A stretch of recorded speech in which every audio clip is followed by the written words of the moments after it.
Christ consciousness, something a lot of new agey, woo-wah, pickledy-dickledy fairy people talk about without really going over or going back to the ancient wisdom in which it relates to, in which it actually associates itself to its true meaning.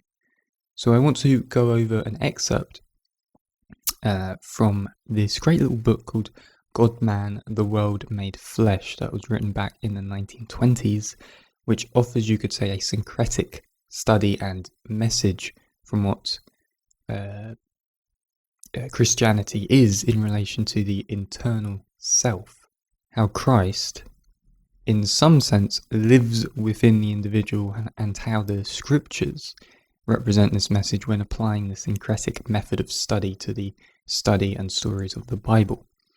This is something also Santos Bonacci has talked about at great lengths through his works and research, so I would definitely recommend you check him out. I couldn't recommend his work highly enough, to be honest. So anyways, I'm just going to go over a bit of this book called, again, God, Man, the Word Made Flesh, which writes the following.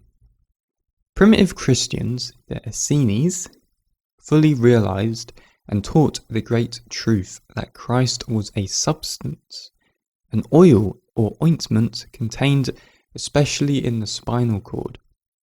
Consequently, in all parts of the body, as every nerve in the body is directly or indirectly connected with the wonderful, quote, river that flows out of Eden, the upper brain, to water the garden, end quote. And that's taken from the Bible.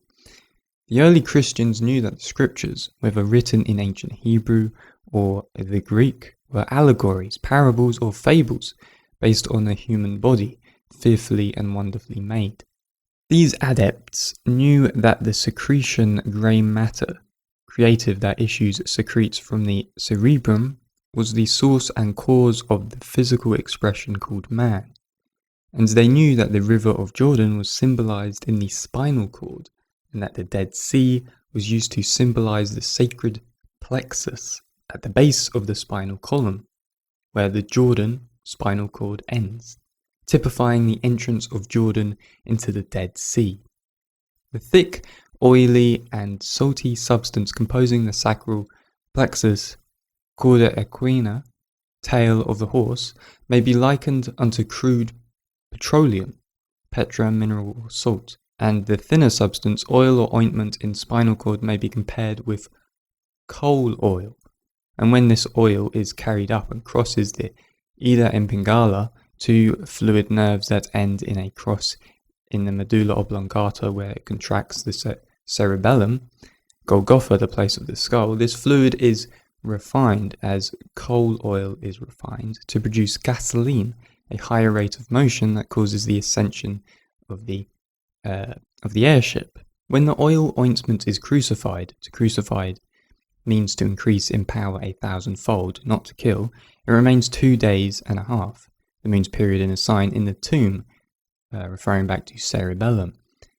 And on the third day ascends to the pineal gland that connects the cerebellum with the optic thalamus, the central eye in the throne of God, that is the chamber overtopped by the hollow hallowed, caused by the curve of the cerebrum, the most high of the body, which is the temple of the living God, the living vital substance, which is a precipitation of the breath of life breathed into man, therefore the holy whole ghost, or breath.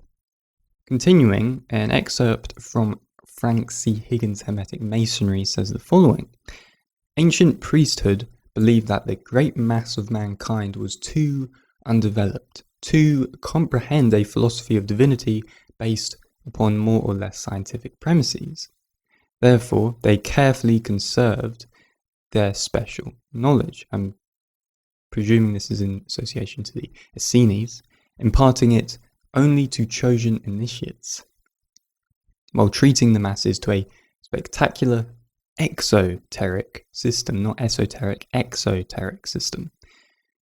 Such was in fact the origin of the dual system that has prevailed through the ages, which was as much a part of Judaism and primitive and medieval Christianity as of the pagan idolatries, by which the priests knew and the people thought they knew. A few years longer and this system, numerical and geometrical keys, will kill out the dead letter reading of the Bible, as it will that of all the other exoteric faiths, by showing the dogmas in their real naked meaning, and that this undeniable meaning, however incomplete, will unveil the mystery of being, the will, moreover, entirely change the modern scientific systems of anthropology, ethnology, and especially that of chronology.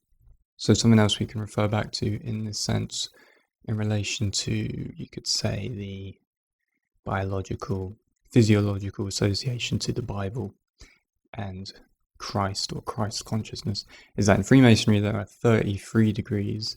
Jesus supposedly died at 33 years old, and there are 33 bones in the vertebrae. The Bible can thus obviously be seen as a book of many things, but also as a manual of physiological regeneration, you could say, or cleansing. So back to this book by George W. Carey's God, Man, the World Made Flesh, he continues to write, "The statement of Holy Writ that man is conceived in sin and brought forth in iniquity has a threefold meaning: chemical, physiological, and astrological. The real meaning in the original is that the human embryo remains 9 months in the female laboratory, thus falling short 3 months of completing a solar or soul year. It also represents the journey of the ego from the moon to earth, or conception. 12, which represents the circle and stands for completion." The word sin comes from shin, the 21st letter of the Hebrew alphabet, and means to fall short of completeness or understanding, wisdom, in other words.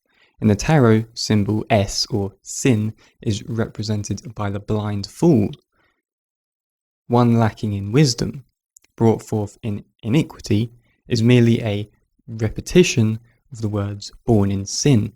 Iniquity and inequity, or unequal, means the same. The ancient Hebrews called moon sin because it gave light only part of the time. Quote, "Know ye not that your bodies are the temple, church of God?" Continuing, there are 12 inorganic mineral cell salts in the human body, and these minerals, also stones in the temple, correspond in vibration to the 12 signs of the zodiac. During the 9 months of gestation, the embryo receives and appropriates the creative energies of 9 of these salts, leaving 3 to be supplied after the parting of the umbilical cord. Take, for example, a native born February 22nd. With the sun's entry into Pisces, the embryo, having begun its journey at the gate of Gemini and negotiated the 9 gestatory signs, his blood vibration at birth is thus deficient in the qualities of Pisces, Aries, and Taurus, as also in the chemical dynamics of phosphate of iron, phosphate of potassium, and sulfate of sodium, T, the mineral bases, respectively, of the signs of this uncompleted quadrant. The optic thalamus, meaning light of the chamber, is the inner or third eye, situated in the center of the head. It connects the pineal gland and the pituitary body. The optic nerve starts from this eye single. "If thine eye be single, thy whole body will be full of light." Again, another quote from the Bible. The optic thalamus is the Aries planet, and when fully developed, through physical regeneration, it lifts the initiate up from the kingdom of earth, animal desire below, the solar plexus, to the pineal gland that connects the cerebellum, the temple of the spiritual ego, with the optic thalamus, the third eye. By this regenerative process, millions of dormant cells of the brain are resurrected and set in operation. And then man no longer sees through a glass darkly, but with the eye of spiritual understanding. We venture to predict that the planet corresponding to the optic thalamus will soon be located in the heavens. Quote, "The new order cometh. Mars must be dethroned as ruler of the brain of man. The cosmic law is not in the least disturbed by negative statements of the ignorant individual. Those investigators of natural phenomena who delve deeply to find truth pay little heed to the babbler who says, quote, "I can't understand how the zodiacal signs can have any relation to the cell sorts of the human body." The whole reason that he cannot understand is because he never tried to understand. A little earnest, patient study will open the understanding of anyone possessed of ordinary intelligence and make plain the great truth that the universe is what the word implies. One verse. Man has been deficient in understanding because his brain receiver did not vibrate to certain subtle influences. The dynamic cells in the grey matter of the nerves were not finely attuned and did not respond, hence sin or falling short of understanding. From the teachings of the chemistry of life, we find that the basis of the brain or nerve fluid is a certain mineral salt known as potassium phosphate or kaliphos. A deficiency in this brain constituent means sin or a falling short of judgment or proper comprehension. With the advent of the Aries Lord, God or planet, cell salts are rapidly coming to the fore as the basis of all healing. Kaliphosphate is the greatest healing agent known to man because it is the chemical base of material expression and understanding. The cell salts of the human organism are now being prepared for use, while poisonous drugs are being discarded everywhere. Kaliphosphate is the essential birth salt for those born between March 21st and April 19th. When Jesus was born, they put him in swaddling clothes, or swaddling clothing. Now, the psychic germ fish is composed of the concentrated essence of life and is covered by a gossamer capsule for protection. If this swaddling cloth is broken, the precious ointment is lost, i.e., it disintegrates and corrupts the blood. The pineal gland is the pinnacle of the temple, the modus operandi by which the oil of the spinal cord reaches the pineal gland.